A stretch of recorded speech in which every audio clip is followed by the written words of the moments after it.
Fertilization is the epic story of a single sperm facing incredible odds to unite with an egg and form a new human life.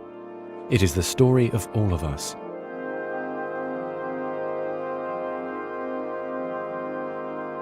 During sexual intercourse, about 300 million sperm enter the vagina. Soon afterward, millions of them will either flow out of the vagina or die in its acidic environment. However, many survive because of the protective elements provided in the fluid surrounding them. Next, the sperm must pass through the cervix, an opening into the uterus. Usually, it remains tightly closed, but here the cervix is open for a few days while the woman ovulates.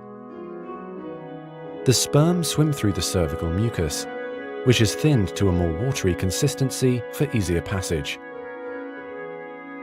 Once inside the cervix, the sperm continues swimming toward the uterus, though millions will die trying to make it through the mucus. Some sperm remain behind, caught in the folds of the cervix, but they may later continue the journey as a backup to the first group. Inside the uterus, muscular uterine contractions assist the sperm on their journey toward the egg. However, resident cells from the woman's immune system, mistaking the sperm for foreign invaders, destroy thousands more.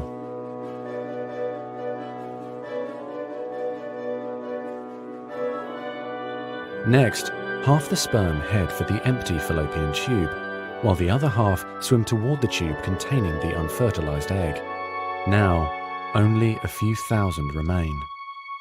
Inside the fallopian tube, tiny cilia push the egg toward the uterus. To continue, the sperm must surge against this motion to reach the egg. Some sperm get trapped in the cilia and die. During this part of the journey, chemicals in the reproductive tract cause the membranes covering the heads of the sperm to change.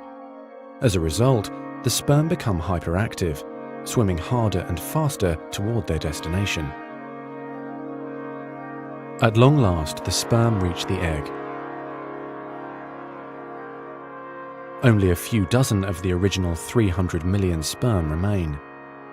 The egg is covered with a layer of cells called the corona radiata. The sperm must push through this layer to reach the outer layer of the egg, the zona pellucida. When sperm reach the zona pellucida, they attach to specialized sperm receptors on the surface, which triggers their acrosomes to release digestive enzymes, enabling the sperm to burrow into the layer. Inside the zona pellucida is a narrow, fluid-filled space just outside the egg cell membrane. The first sperm to make contact will fertilize the egg. After a perilous journey and against incredible odds, a single sperm attaches to the egg cell membrane. Within a few minutes, their outer membranes fuse and the egg pulls the sperm inside. This event causes changes in the egg membrane that prevent other sperm from attaching to it. Next, the egg releases chemicals that push other sperm away from the egg and create an impenetrable fertilization membrane. As the reaction spreads outward, the zona pellucida hardens, trapping any sperm unlucky enough to be caught inside. Outside the egg, sperm are no longer able to attach to the zona pellucida. Meanwhile, inside the egg, the tightly packed male genetic material spreads out. A new membrane forms around the genetic material, creating the male pronucleus. Inside, the genetic material reforms into 23 chromosomes. The female genetic material, awakened by the fusion of the sperm with the egg, finishes dividing, resulting in the female pronucleus, which also contains 23 chromosomes.